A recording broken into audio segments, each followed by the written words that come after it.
Welcome to another episode of Susan's Studio Chronicles. This week was the most labor-intensive video to put together because it was the most labor-intensive experiment I've done in a long time. Now, the video is a half hour long, but I promise you that if you listen to the end, you're going to learn a lot about how to varnish your paintings that have been painted in watercolor on a surface other than paper.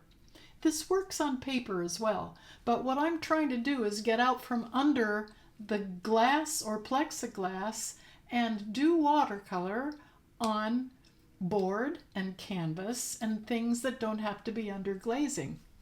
But the varnishing, of course, is very important.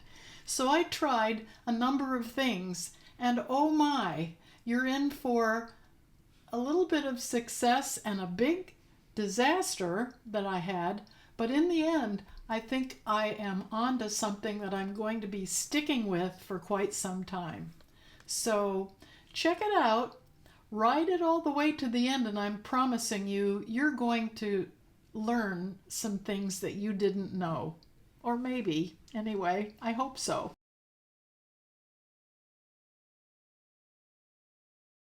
My purpose is to varnish these watercolors, hoping that the watercolor paint does not reconstitute while the varnish is drying. The first thing I'm going to apply is gloss medium. I'm going to use a first application of gloss medium. This is because I always feel like gloss brings out the saturation of color. And the trick is going to be to cover this jelly plate so that I have a nice even amount of medium on here.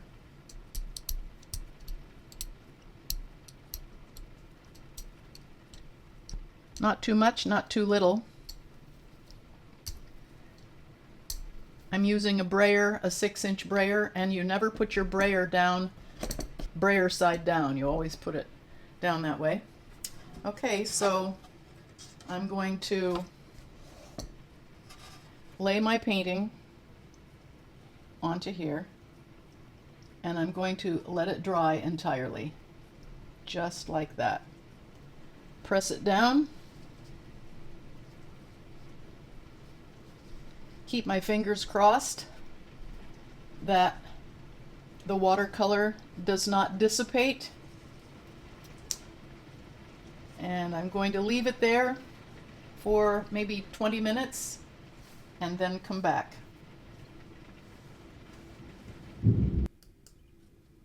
So I've come back about a half an hour later, and it's time for the big reveal.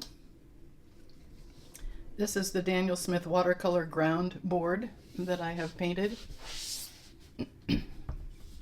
And I'm pretty happy with the fact that the paint has not budged. It's still exactly where I put it in the first place. So that's a relief. That's the important thing. Now, sometimes it's easier to peel the gel plate off of the image, especially when I'm working with something rigid like this board.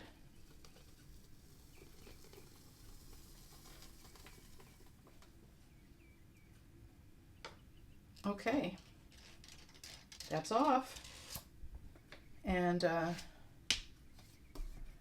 going to look at this from the side.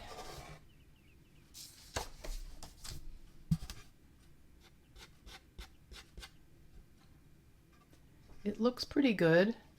There's a little bit of a gap here. It looks like there's an area here that doesn't have the gloss medium on it. So I think I'll do a second coat because it didn't really coat evenly. So I think a second coat is in order. I'm not sure. if this is, I mean, it's entirely dry, but when I move it around for the light to pick up the gloss from this gloss medium, I can see that there are some areas that are not glossy. So, yeah, that's a surprise. I really thought that it would apply in one coat. The thing that I'm after here is, of course, watercolor is reconstitutable, if that's a word.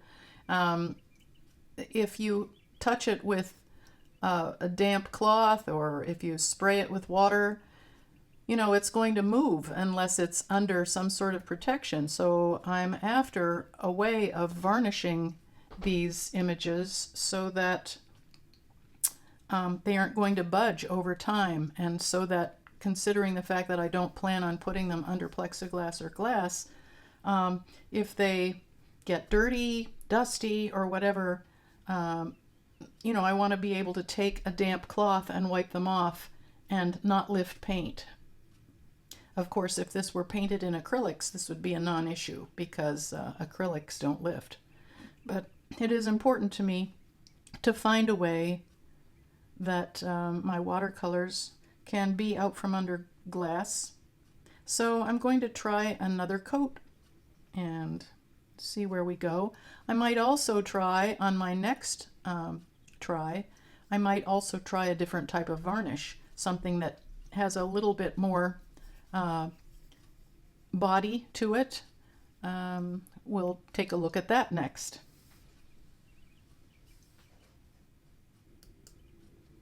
So I've come back about a half an hour later, and it's time for the big reveal. This is the Daniel Smith watercolor ground board that I have painted. And I'm pretty happy with the fact that the paint has not budged.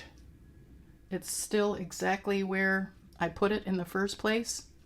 So that's a relief. That's the important thing. Now, sometimes it's easier to peel the gel plate off of the image, especially when I'm working with something rigid like this board.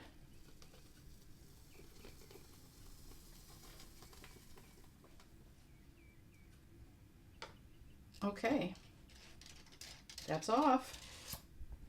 And I'm going to look at this from the side.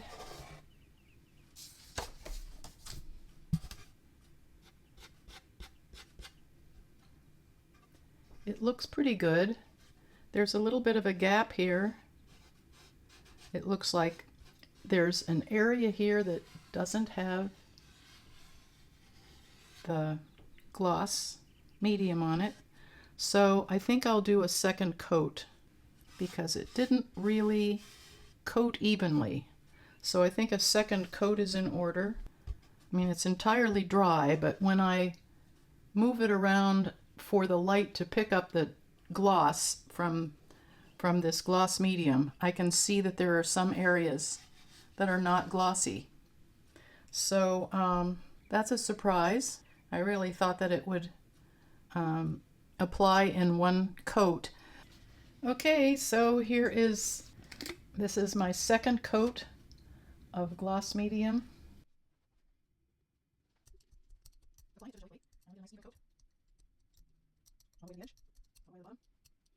have not cleaned my jelly plate so many times in one day as I have today trying to get this varnish business working. I have fingers. Hopefully this will be successful. We'll see here. Fingers crossed that this will not disturb the watercolor. I will leave this to dry, hoping that it won't disturb the paint. It definitely probably won't disturb the part that took the varnish on the first coat, but hopefully the rest of it will not move around. But I'm dying to take a look at what's going on.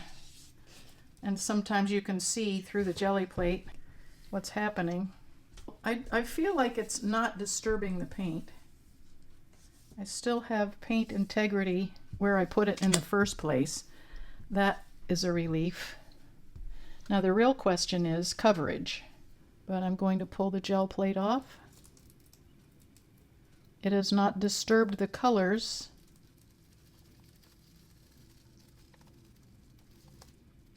It looks like this second coating of the gel medium has covered the areas that weren't covered before. So this is a little bit wet in spots, evenly coated. We've achieved what I wanted to achieve with this experiment, and that is I have varnished a watercolor that was painted on a board. The next board I'm going to be trying what I usually use as a varnish, which is Minwax polycrylic. In this case, I'm using gloss. I always use gloss as my first layer of varnish because it brings out the richness, the saturation of color. This is an experiment, so we just never know how this is going to work. I'm decanting this with a spoon, obviously. And you can see, almost all varnishes have some opacity. They aren't perfectly clear. I think that I'm trying to keep quite a lot of the product right on the jelly plate. And I can see that it's self-leveling, which is good. I may have put too much on.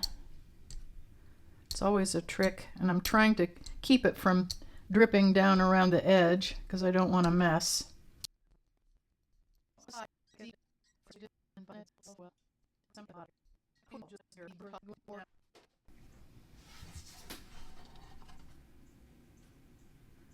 And hope for the best.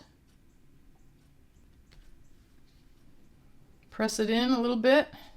So I'm going to leave this. I'm going to go roll off my brayer so it cleans it a little bit, and I'll be back probably in a half an hour, and we'll see how the polycrylic worked. Fingers crossed. Okay, so I'm not optimistic about this because I moved it a minute ago and it was very wet. So I may have already slid the image a little bit. I'm not sure. It's been over an hour. I see when I touch this, there's some wetness going on there. But here's the thing. I'm realizing that the fact that this is the gessoed board, this is not the Daniel Smith watercolor ground, this is gessoed. That means that I feel like the watercolor paint sat on top of the gesso, and so the varnish, well, it's piled up. And the one that I did a few minutes ago using golden matte medium gloss, the gloss seemed to have adhered pretty well to the board, and it might be because I used the Daniel Smith watercolor ground. I'm thinking the ground may have made a difference. So I can tell when I lift this, it's going to move the pigment, and some of it may remain on the gel plate. I'm going to go slowly, kind of observe what's going on here.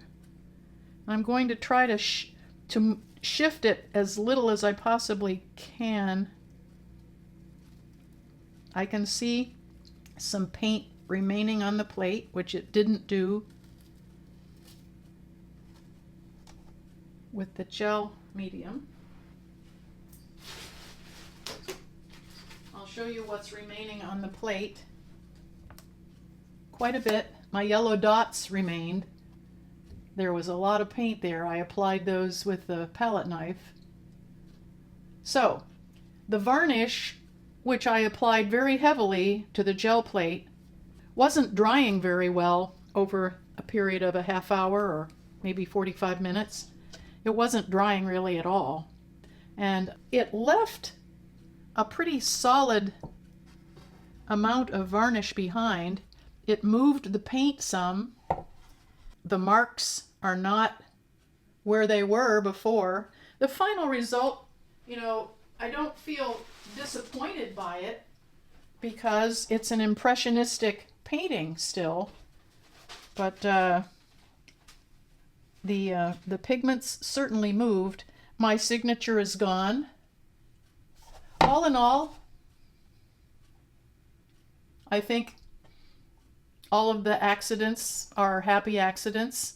I don't object to this result, but I will not count on this combination of polycrylic, Minwax polycrylic applied on a gel plate to be a solution that I want to turn to unless I actually want it to create some impressionism, which this certainly did. It's an interesting thought. This will need to dry. It's very wet. It was not drying under the gel plate, so I'll put it aside and take a look at it. Well, I'm here to report quite a fail. I feel like my Minwax varnish really failed me. It really moved the watercolor paint around on the gesso, but if that weren't bad enough, I put it aside while it was still wet, set it aside at a slight slant, and the paint ran. So the paint has been so disturbed that it became kind of a muddy mess, and I found myself trying to lift some of the disturbed paint off so that it cleaned it up a little bit, and I'll let you take a look. But this is not going to work. Sometimes we try things and they just are a fail. I don't think I can't think of a way to save this, to do it differently, so I'm going to put Minwax aside as a varnish that I can apply with the gel plate, which was such a good idea. I'm very disappointed. But I'll drop in here what that painting looks like, even though the paint is slid all around. And I don't know, maybe I'll still put my name on it and put it out there. Somebody might love it. But the next thing I'm going to do, because this is an experiment to see what works and what doesn't, I'm going to go back to this one and put another coat of my golden gloss medium on it. When I put the first coat on, it seemed to not disturb the paint at all, but it definitely didn't cover in some areas. So I'm still hopeful maybe this is going to work. I know that I can spray varnish on these watercolors, but I wanted to avoid using spray. I don't use aerosol sprays in my studio, so I would need to find just the right day to go outside and do it. And here in the Houston humidity, it's rare to find a good day that you can go out and spray paint. So I'm still working at this, and I do have another solution, another plan. If these just don't work, I've tried something before that really does work nicely, and that is Dorland's wax. So I will still be experimenting. Stay tuned.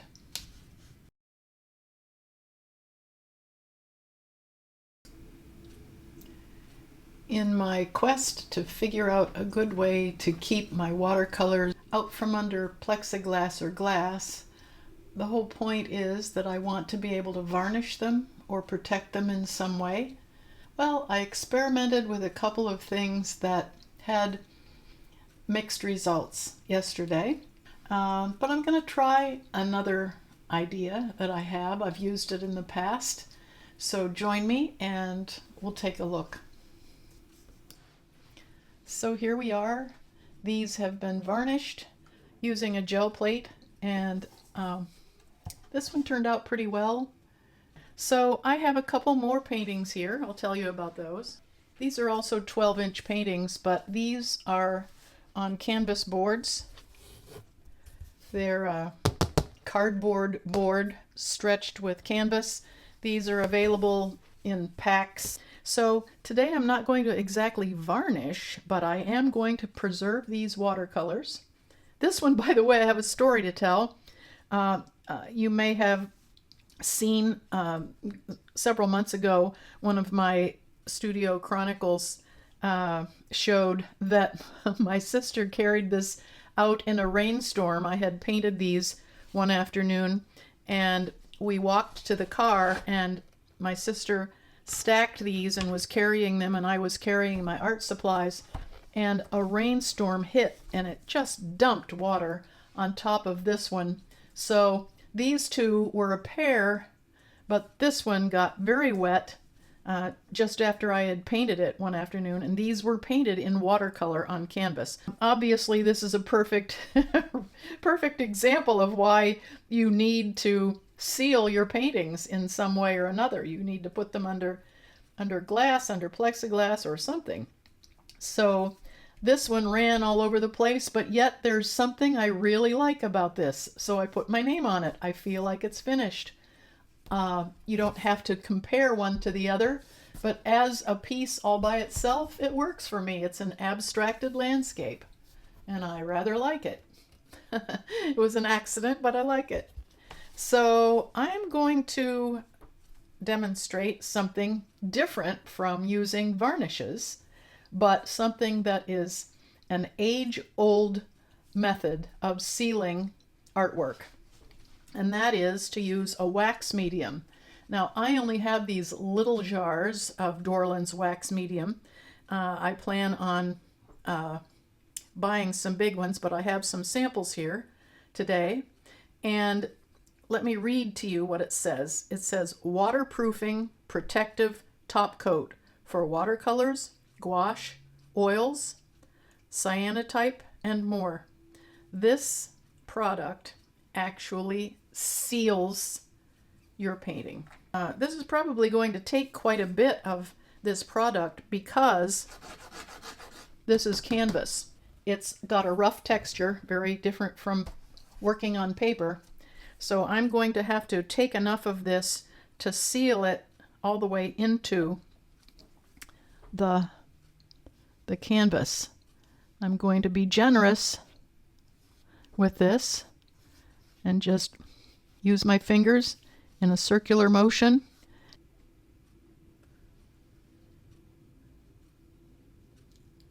Get some of this on my fingers, and I'll go over this white area, and I assure you this is not moving my watercolor at all. So once I have completely covered this, I will never be able to make corrections again because this painting is going to be sealed under wax. Wax has been used for as long as there have been watercolors painted. It's one of the oldest sealants known to man. My fingers can feel where the canvas is dry and where it is waxed. You don't need a thick application of this. You can put it down thinly. No matter how much I rub this, it doesn't seem to be disturbing the paint.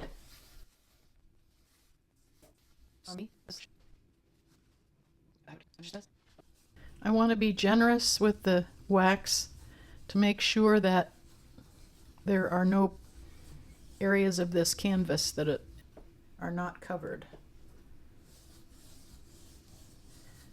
I don't want to come upon this on a wall someday, or I don't want a customer to come to this and wipe a splash of something off of it and have the paint move like it did over here. Okay, I can feel a coating of this wax. Okay, that one's done. Now, if I leave that to set over a day or two, I can come back and buff this with a soft cloth.